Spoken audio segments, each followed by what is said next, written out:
분위기 좀 바꿔보겠습니다.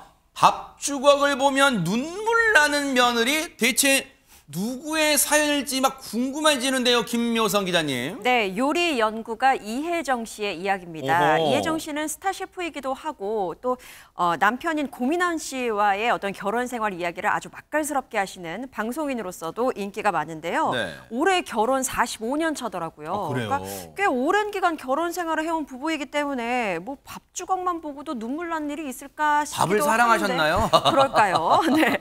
일단 이혜정 씨는요, 결혼식을 올리자마자 친정에서 하루만 자고 시댁살이를 바로 시작했다고 합니다. 어머나. 그런데 시댁살이를 한 그 첫날 아침에 이런 일이 있었다고 하는데요. 영상으로 확인해 보시죠. 네네. 그때 자고 아침에 일어나서 밥을 차리는데 어머니께서 이제 밥을 제가 풀라고 그러니까 예, 밥은 내가 푼다 그러시더라고요. 그래서 전 옆에서 이제 얼른 서 있었죠. 또 혹시나 이거 아버님은 얼마큼 드시는지 진밥을 좋아하시는지 이제 아버님 진지라면서 너희 아버님은 된 밥 드신다. 그래서 위에서 퍼라 그러시더라고요. 그래서 그다음에 어머니 진지를 푸시더라고요. 그다음에 제 남편 밥이라고 그러시더라고요. 근데 이제 그다음에 저잖아요. 제가 맞이 아내니까 밥을 세모이만큼 푸시는 거예요. 그래서 제 밑에 이제 신우가 있어요. 그러니까 제 밥은 건너뛰고 내 신우 밥이야. 그다음에 밥을 푸시는데 옛날에는 박달나무로 주걱을 만드는 게 많았어요. 나무 주걱. 그래서 그걸 밥을 풀면 주걱에 밥이 더글더글 묻었잖아요. 그 주걱을 밥 위에다 이렇게 쓱 긁으시는 거예요. 뭔지 알아. 그래. 앞뒤로 이렇게 쓱 긁으시는 거예요. 조금 슬프더라고요. 그 밥만 봐도. 그러니까 어머니가 무언에 네 위치는 이거야. 어머, 세상에. 아니, 그냥 얘기로만 들었을 뿐인데 최정아 기자님 막 그때 그 밥상 식탁의 장면이 막 진짜 막 재현되는 것 같아요. 막 떠오르는 것 같아요. 네, 우리가 상처받으면 그 순간이 사진 찍은 것처럼 딱 기억에 남았잖아요. 맞아요. 아마 이혜정 씨가 그런 상상력을 계속해서 이제 그때 기억을 꺼내는 것이 아닌가 싶은데요. 세상에. 결혼 후에 시댁에서의 첫 식사였다고 합니다. 박달나무에 다닥다닥 붙어있는 이 주걱에 다닥다닥 붙어있는 이 밥을 밥그릇에 슥슥 이렇게 덜어낸 이 밥을 주는 이 시어머니였었다고 해요. 그런데 그때 기분이 어땠을까요? 이혜정 씨가 그 밥을 딱 밥그릇을 받아 들고는 까불지 마. 네 서열은 여기야. 꼴찌야. 라고 하는 이 무언의 메시지를 느꼈었다라고 얘기를 해요. 그런데 참 이런 얘기를 하기 그렇지만 당시에는 이런 일이 있었을 수도 있었던 시절이다라고 얘기를 하더라고요. 이런 시어머니의 대접 한 번뿐만이 아닙니다. 3일 동안 무려 9끼 내내 이어졌다고 하거든요. 이대로라면 지내는 내내 앞으로 평생 이런 대접을 받아야 할 텐데 그러겠죠. 이혜정 씨가 또 워낙 재치가 있는 분이지 않습니까? 10번째 끼니는 이렇게 받지 않으려고 했었나 봐요. 이런 이야기를 합니다. 영상 준비했는데요. 함께 보시죠. 네네네. 10번은 안 참을래. 이렇게 생각하고 아침에 이제 어머니가 또 밥을 그렇게 푸시길래 다 활짝 웃으면서 제가 밥을 들고 어머니 제 밥은 왜 이렇게 생겼어요? 이렇게 여쭤봤더니 어머니가 너 많이 먹으라고 그러시는 거예요. 그래서 제가 어머니 진지랑 내 밥을 싹 바꿨어. 얼른 바꾸면서 어머니 많이 드세요. 나 많이 먹으면 안 돼요. 모르는 척하고? 살찌면 안 돼요. 아주 바보인 척하고 내가 그랬더니 우리 아버님은 쓱 웃으시는데 어머니가 얼굴이 하얘지시더라고요. 그러더니 못 배워 먹었대요. 저한테.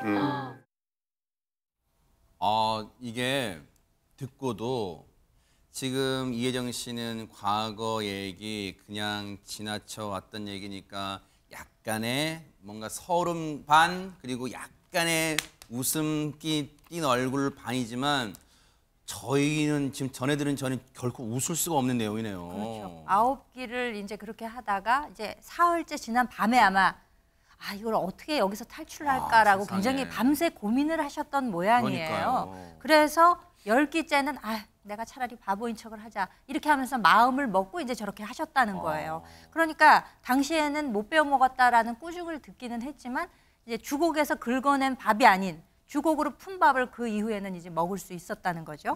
하지만 이후에도 이 이혜정 씨의 경우에는 그 음식으로는 차별하면 안 되잖아요. 근데 그런 좀 차별을 받는 경우가 왕왕 있었다고 합니다. 사실 시집 가서 이제 처음에 그 맡았던 역할이라고 하는 것이 본인이 생각하기에는 식구들의 이제 밥 해주는 사람 뭐 이렇게 이제 본인은 생각을 했다는 거예요. 그래서 좀 서름을 아마 많이 받으셨던 모양입니다. 그래서 시어머니가 또 그럼에도 불구하고 많이 이렇게 좀 나무라는 그런 상황이 있었고 그래서 내내 마음을 좀 속을 썩으셨던 모양입니다. 그래서 또 사과 같은 것도 깎아놓게 되면은 싹 들고 가서 식구들끼리 다 먹고 그러고 나서 이제 남으면 그 아직 안에 사과 뼈 있잖아요. 이제 그거를 먹게 되면은 너는 사과도 갈비만 먹는구나. 뭐 이런 얘기를 들으셨다고 해요. 그래서 아들이 인물이 없는 며느리를 데리고 왔다라고 하면서 외모 품평도 종종 받았었다고 합니다. 이게요. 앞서 이제 그 박달나무 주걱에 남은 사흘 동안 그러니까 9끼를 이렇게 이 한 밥알로 치면 한 몇십 알만 붙어 있는 그런 밥이겠죠. 그것만 먹다 10번은 안 참을래 하고 다음날 아침에 어머니 제 거랑 바꿔 드세요. 전 많이 먹으면 안 돼요. 라고 쉽게 말해 요즘 말로 치면 이제 참다 시어머니한테 이제 며느리로서 들이받은 거잖아요. 그런데 사실 그때 당시 수십 년 전의 상황으로 치면 얼마나 이혜정 씨가 용기를 낸 거예요. 이렇게는 못 산다. 이렇게는 이렇게 서울은 밖을 못 산다. 그러면서 요즘 말로 들이받은 건데 박성매 변호사님 이럴 때 사실 우리가 늘 하는 게 있잖아요.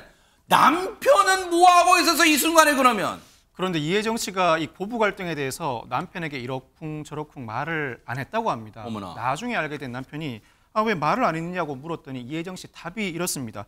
어머니랑 살 때도 남편은 절대 내 편이 아니었는데 어머님은 아들은 상당히 어려워했답니다. 결국 자신만 잡았다는 것인데 아하. 분란이 나면 결국 다 자신한테 돌아올 것 같다 싶었다는 겁니다. 그 말을 들은 남편이 분란이 왜 나냐 당신이 꿋꿋하게 뻗대야지라고 잠시 나무라다가 생각을 해보더니 그간 당신이 너무 힘들었다고 하니까 안 됐다는 생각이 든다. 고생 많이 했네라고 언급을 합니다. 이 말을 들은 이혜정 씨가 45년 만에 처음 들어보는 말이라면서 울컥하다 눈시울을 붉히기도 했습니다. 왜 안 그러겠어요. 4년 반 만에 들은 것도 아니고 45년 동안 얼마나 마음에 피멍도 들고 한이 맺혔을 수도 있잖아요. 남편한테 이제서야 그동안 고생 많이 했네 이런 얘기를 들었어요. 그런데 김묘성 기자님 혹시 이제 결혼한 지 45년이 흘렀으면 혹시 슬아의 자제분이 어떻게 될지는 모르겠지만 혹시 며느리를 본 시어머니가 되셨을까요 혹시? 네, 그렇습니다. 아들을 장가 보내고요. 며느리를 맞이하면서 어허. 이혜정 씨도 그렇게 시어머니가 되었습니다. 어허. 그렇다면 자신이 당했던 서름이 있다 보니까 지금의 며느리에게는 한없이 다정다감한 시어머니가 되셨을까요? 이혜정 씨의 말 직접 들어보고 싶죠? 네네. 요즘 제 며느리를 이렇게 보면 제가 이거 이렇게 해라 그러면 어머니 그게 아니고요 이렇게 얘기를 해요. 저는 그때 우리 엄마가 저 시집가는 전날 제발 화장 좀 칠갑하지 마라. 말 좀 덜 해라. 이게 두 가지가 부탁이어서 진짜 그걸 명심을 했는데 우리 며느리는 뭐라 그러면 이제 뭐 이렇게 얘기를 했어. 내가 너 왜 이렇게 말대꾸를 하니? 그러면 어머니 말대꾸가 아니고요 하고 또 받아서 얘기를 하는 거예요. 그러니까 자기 생각을 어머니께 말씀드리는 거에 하면서 또 얘기를 해요. 제가 한 번은 막 벌벌벌 막 뛰었어요. 이게 말대꾸지 뭐가 말대꾸냐고. 그 얘기를 지금 하지 말라고 그러니까 그럼 언제 할까요? 이렇게 하는 거예요. 이게요 말 그대로 우픈 상황이에요. 그렇죠? 이거 마냥 웃을 수만 없고 혹시 김현주 평론가님은 이 상황 이해돼서 혹시 김현주 평론가님은 며느리로서 시어머니한테 어떤 며느리셨을까요? 글쎄 비슷한 시기라고 할 수는 없죠. 저보다 훨씬 이제 선배 세대이시기 때문에 저와는 조금 다른 세대이시기는 하나 저는 뭐 다행이라고 이야기는 좀 못합니다만 그래도 그 음식 갖고 차별받고 그런 경험은 하지 못했었는데 네. 그 사진 찍은 것처럼 과거의 기억을 가지고 계신 것을 보면은 얼마나 그게 마음에 한이 됐었길래 저 정도까지 기억을 하시나 하는 그런 생각이 들어서 맞아요. 참 안타까운 마음이 들어요. 근데 이제 마음을 조금 내려놓으시고 조금 풀면서 과거의 응어리들을 좀 푸시면 어떨까라는 말씀을 조심스럽게 드려봅니다. 지금 요 상황 있잖아요. 지금 세월이 흘렀어요. 이혜정 씨도 당시 며느리 이 위치일 때 10번은 안 참한 다음에 어머니 제 밥하고 바꿔요. 지금 용기를 냈잖아요. 근데 지금 며느리분한테는 너 왜 이렇게 말끝마다 지금 말대꾸니? 지금 이 자체가 말대꾸야. 지금 이 상황에 세월이 변한 거예요. 이건 어떻게 받아들여야 되는 거예요? 그러니까 이혜정 씨가 아들한테는 정말 지극정성으로 하셨대요. 아들 아침밥 뭐 얼마나 정성스럽게 차려주셨겠어요?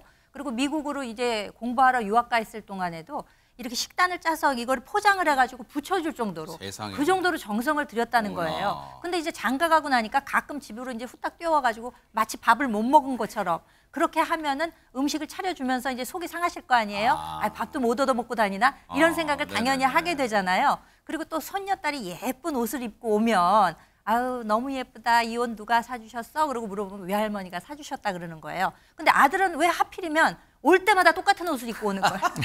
그러니까 왜 소녀딸은 그렇게 대우받는데 왜 우리 아들은 그런 뭐 옷 하나도 제대로 못 얻어 입나 이런 생각을 또 하신다고 합니다. 네.